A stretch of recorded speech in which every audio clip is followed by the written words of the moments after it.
I want to share 3 points from a long time that I have spent in AI.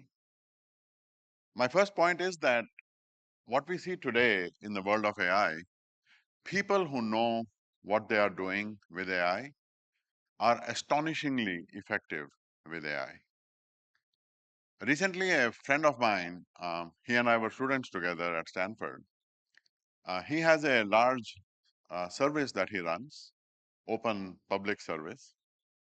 That service was built by 15 people, very world-class engineers, over 9 months.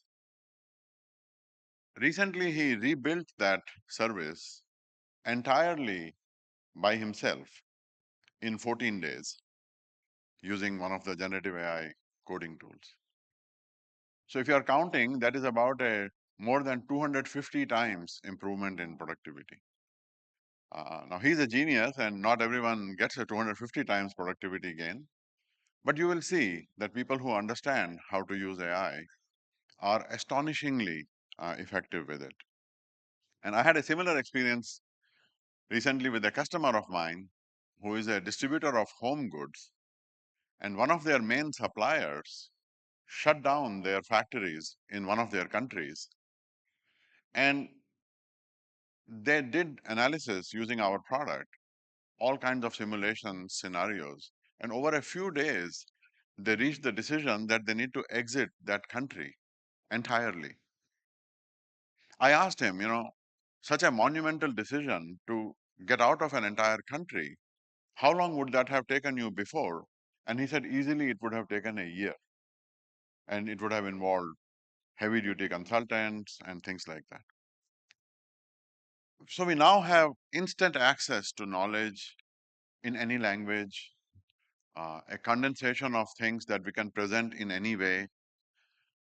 It is an incredible power. And yes, it is deeply disruptive to the ways that we have worked before, the way that we have done things in the past. But at the same time, and even more importantly, we can do unprecedented things with this, things that we could never do before. So this astonishing effectiveness, and Joshua referred to this as a jagged frontier, it is not uniform. Not everyone sees this. So that's my second point. Being effective with AI requires not only a knowledge of AI itself, but understanding its limitations and how to overcome those limitations.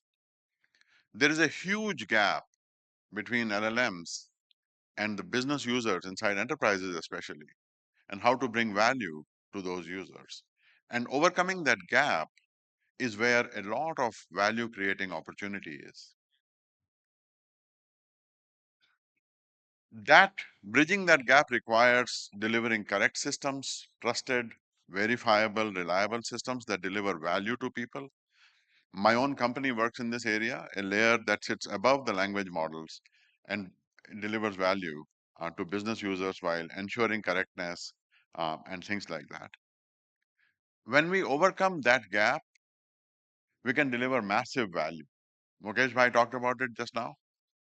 We can transform every existing system, legacy systems, enormous complexities inside enterprises can be removed, industries can be transformed.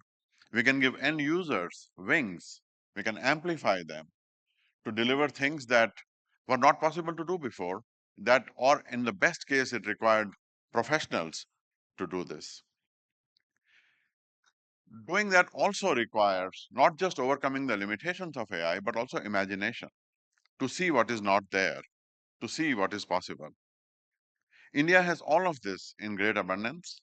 The Honorable Prime Minister has called for 1 billion entrepreneurs, people who can overcome these and deliver value using AI. And I think this is exactly what the world needs and what India has the potential for. My third point is that we not only have to master today's AI, but we have to leapfrog it. AI today has enormous limitations. I have worked in AI for the last 38 years. You know, one of our scriptures is Bhaj Govindam. It was written by the Shankaracharya, and it has a beautiful line. संप्राप्ते सन्निहिते काले nahi nahi rakshati dukrin karane.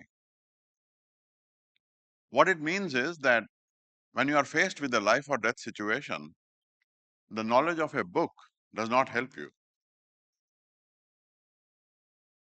Knowledge without wisdom does not save us.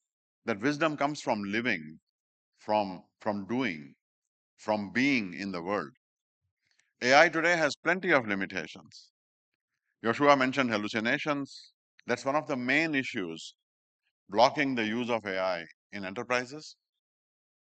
But beyond hallucinations, understanding the world, understanding physical activities, um, the physical movement, this is one of the next frontiers.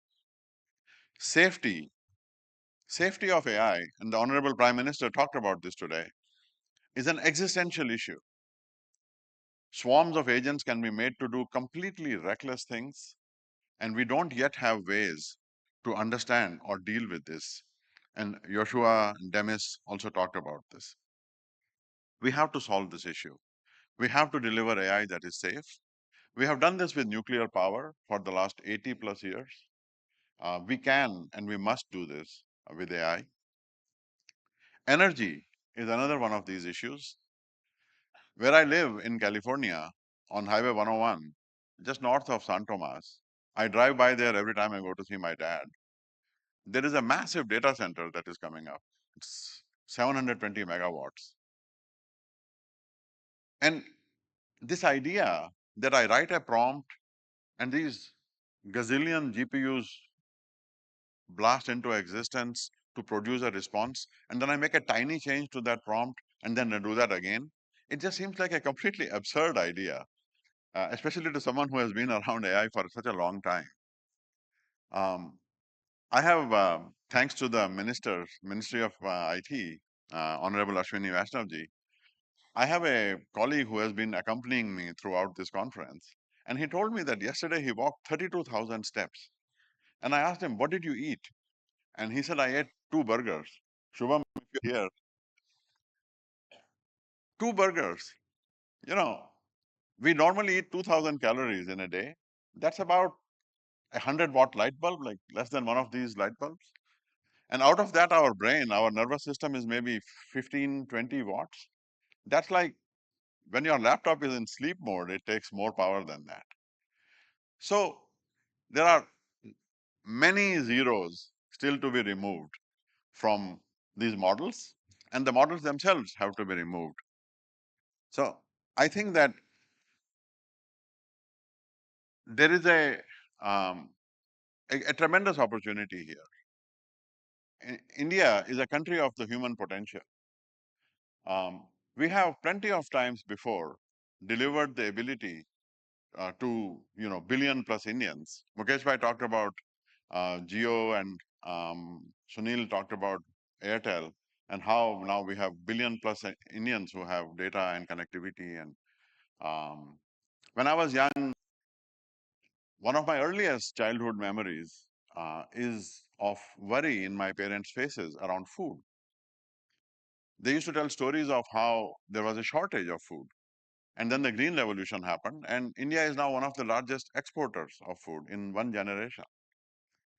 So I think that when you look at the time of intelligence, it is not only an opportunity to learn about this technology, to learn to master this technology, to understand its limitations, but to leapfrog that and to build the next generation of it. And as this summit so vividly demonstrates, we can be on our way to a human revolution powered by AI, by good AI, by purposeful AI, where every one of us, a billion entrepreneurs, is not just making a living, but is making a life. Not some artificial life or some artificial general life, but our own life and the life of others. And that would be so much fun to do. Thank you so much.